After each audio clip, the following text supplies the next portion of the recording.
చేయడం. నేను అది కాదు, సంపద సృష్టిస్తాం, ఆదాయాన్ని పెంచుతాం, పెంచిన ఆదాయం మీకే పంచుతాను.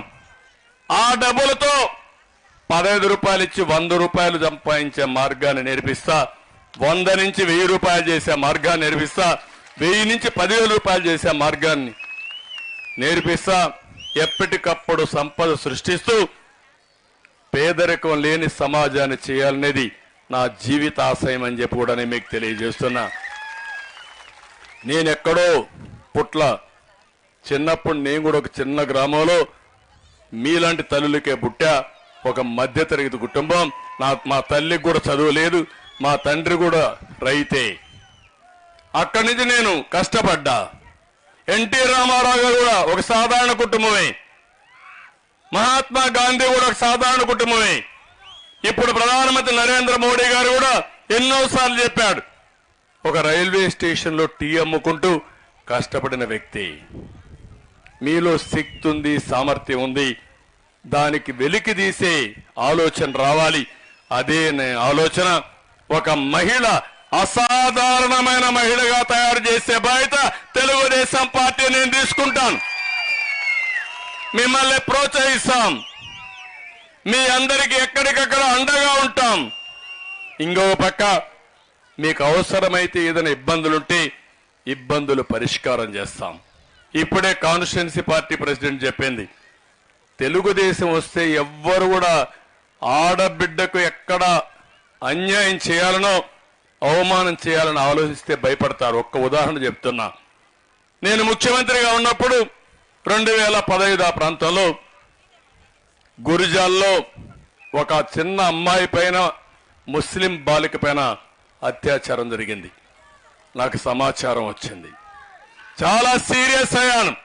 నేను ఒకటే చెప్పాను, ఎన్ని టీంలు వేస్తారో వేయండి, 24 గంటల్లో ఎక్కడున్నా పట్టుకోమని ఆదేశాలు ఇచ్చాను.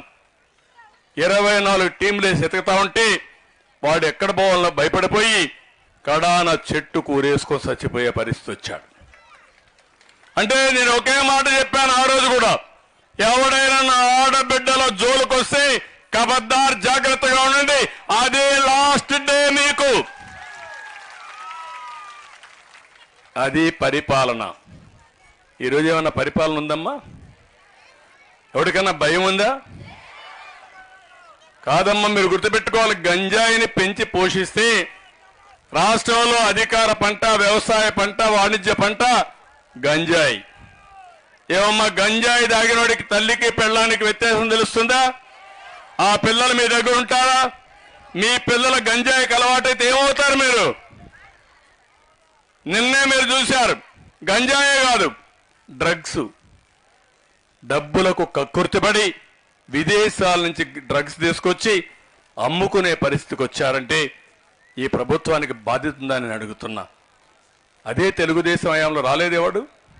రావాలంటే భయపడ్డారే. అంటే మీరే అలాంటి తప్పుడు వ్యాపారాలు, చీకటి వ్యాపారాలు చేసి రాష్ట్రాన్ని భ్రష్టు పట్టించారు.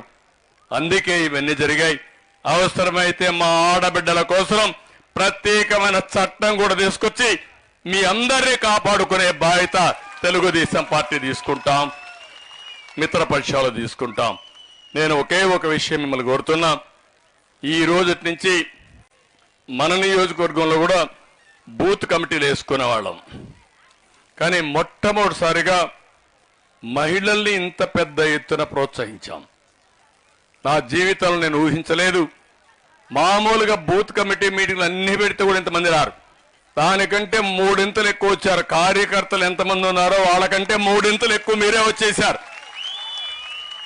అది మీకు పార్టీ పైన అభిమానం. రెండోది, ఇక్కడి నుంచే ప్రారంభం. మా ఆడబిడ్డలు బ్రహ్మాండంగా రాజకీయాల్లోకి వస్తారు. మా మగవాళ్ళు ఆలోచించుకోవాలి, మీ కుర్చీల కోసం మీరు ఎత్తుక్కునే రోజు తొందరలోనే వస్తుంది. అందరూ ఆడబిడ్డల రోజు అధికారంలోకి రావాలనుకుంటే. రెండోది, ఆడబిడ్డల్ని బాగా చదివించి ఎక్కువ డబ్బులు సంపాదించే మార్గం ఏంటో చేసి చూపిస్తాను. నేను అందుకే ఆ మీటింగ్లో చెప్పబోతున్నాను. రాబోయే రోజుల్లో మన నియోజకవర్గాన్ని ఒక ఆదర్శంగా తీసుకుని ఇండస్ట్రీస్ కానీ, సర్వీస్ సెక్టర్ కానీ పెద్ద ఎత్తున ఏమేం చేయాలో చేసి దేశం గర్వపడే విధంగా కుప్ప అంటే శభాషని నిరూపిస్తానని చెప్పి కూడా నేను మీకు తెలియజేస్తున్నా. దానికి కూడా సారథులు మీరే. ఆ పగ్గాలు కూడా మీ చేతికి ఇస్తా. ప్రతి ఒక్క కుటుంబంలో మీరు ముందుకు రండి. ఆర్థికంగా మీకు ఇస్తా ఉంటాం. వచ్చిన డబ్బులు బాగా సంపాదిస్తే మళ్ళా మీకు ఇస్తే ఆ డబ్బుల్ని మల్టిప్లై చేసి సంపాదిస్తే ఒకసారి రుచి మరిగితే డబ్బులు సంపాదించడం చాలా సులభం కూడా. మీరు ఒక్క విషయం గుర్తుపెట్టుకోండి. ఆ రోజు డాక్రా సంఘాలు పెట్టాను, మిమ్మల్ని ప్రోత్సహించాను. ప్రతి ఒక్క సంఘం దగ్గర డబ్బులు ఉన్నాయి. అదే మరి మీకు ఆవులు పట్టించాను, మీరే సంపాదించుకునే పరిస్థితికి వచ్చారు. అదే మరి ఐటీ ఉద్యోగాలు కావాలని పిల్లల్ని బాగా చదివించి ఐటీ పరిశ్రమలు తీసుకొచ్చాను రాష్ట్రానికి. ఇక్కడ చదువుకున్న వాళ్ళు విదేశాలకు వెళ్ళారు, అక్కడ ఉద్యోగాలు చేశారు. నేను అన్నాను, మీరు ఉద్యోగం చేయడం కాదు, ఉద్యోగాలు ఇచ్చే స్థాయికి రావాలని చెప్పి ఆ రోజు పిలిపిస్తే ఈ రోజు ఏ దేశం పైన ఉద్యోగ కల్పనలో మన వాళ్ళు ముందున్నారంటే అది తెలుగుదేశం పార్టీ చూపించిన చొరవ. నేను చెప్పే మాటలన్నీ కూడా అసాధ్యమైన మాటలు కాదు, ఎన్నికల కోసం చెప్పే మాటలు కాదు. నా ప్రజానీకం ఎవరైతే ఉన్నారో 45 ఏళ్లుగా నన్ను ఆరాధించారో, అభిమానించారు, అండగా నిలబడుకున్నారు, మీకు రుణపడున్న 40 ఏళ్లు చేయలేని పనులు 5 సంవత్సరాల్లో చేసి మా ఆడబిడ్డలు రుణం తీర్చుకుంటారని మరొక్కసారి మీ అందరికీ హామీ ఇస్తున్నా.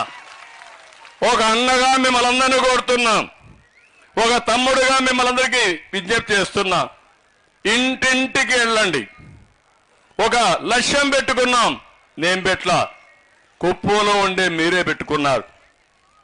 రేపు రాబోయే 24 రాబోయే 50 రోజుల్లో జరిగే ఎన్నికల్లో మనందరి లక్ష్యం 1,00,000 మెజారిటీ. 1,00,000 మెజారిటీయే లక్ష్యంగా పెట్టుకొని ముందుకు పోవాలి. అంటే వేసిన వాళ్ళల్లో 75% మనకే ఓట్లేయాలి.